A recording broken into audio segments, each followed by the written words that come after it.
देखा प्रायतः आज भी आप देखिए आप सुनार दर जोटा कि आम कहते लक्ष टंका पार करें ये बेसी दिन लगभग कारण ये बर्तमान जो तारीफ वार तारीफ जदि आम कह तारीफ टेररिस्ट ट्रंप वार जोटा कि टीटीटी जदि आम देखा सुनार दर लास्ट किसी दिन है जोटा कि आपंकर किसी दिन खसुला जोटा कि बर्तमान पुणी बढ़ा को आरंभ करी जोटा कि बढ़िया माने ऑलरेडी बढ़ी गला कहले चले आज अंतर्जातीय बजार में जदि देखा $3,314 पर ट्रय आउंस ट्रेड कर पाखापाखि आपणकर 2.2% आपणकर बढ़ी आज गोटे दिन में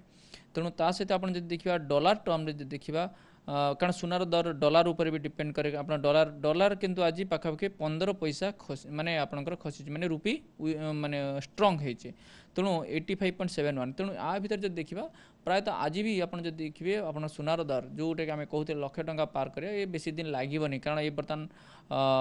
जो तारीफ वार तारीफ जदि आम कह तारीफ टेररिस्ट ट्रंप वार जोटा कि टीटीटी मोड्रे जदि आम देखुचे ये गोटे बहुत दिन पर्यंत चलला ये आहरी कि दिन चलो कारण 90 डेज पज जो होता से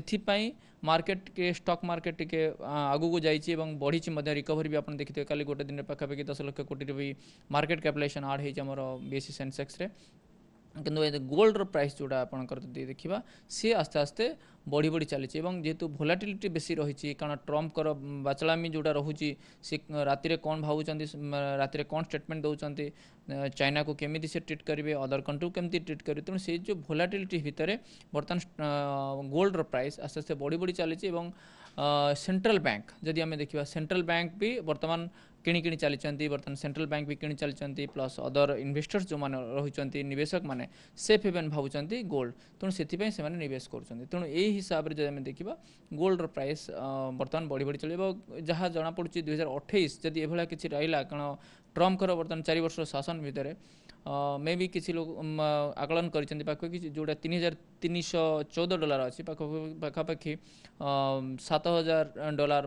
में पहुँचे पारे तेणु वर्तमान टाइम रे आम जो देखा ये लक्षे पार कर सारा लक्षे लक्षे 10 पर्यंत भी जापर जब भोलाटिलिटी बेसी रोचे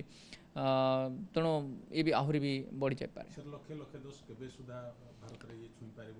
लक्ष्य तो जहाँ लगुच आज जो ट्रेंड देखा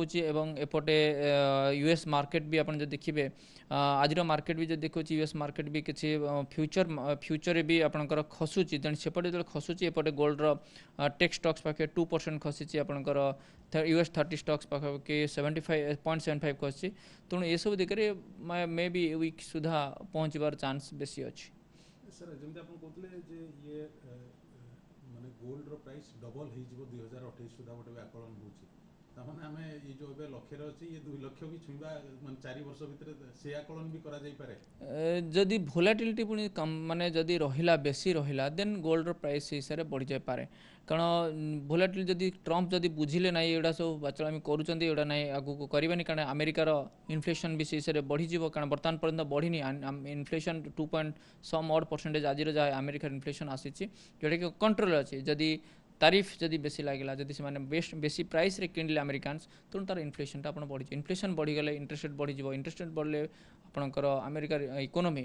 पाखापाखि रिसेसन आड़ को भी जापे तेणु रिसेसन आड़ को गले गोल्ड प्राइस ऊपर मुहां कहीं माने स्टॉप कर पारे तो निवेशकों को कौन रहिबो गोल्ड रे इन्वेस्टमेंट वर्तमान समय रे केमती करिया उचित देखो गोल्ड रे इन्वेस्टमेंट्स करने गोल्ड ETF हो पारे गोल्ड मल्टी एसेट फंड हो पारे तेणु से निवेश कले सेटा बेटर कारण sovereign gold bond already stop हो जाइए से निवेश करी होबनी गोल्ड फंड गोल्ड ETF आपणकर मल्टी एसेट फंड थ्रू रे निवेश कले निवेशक मान फायदा भी पाई पारिबे।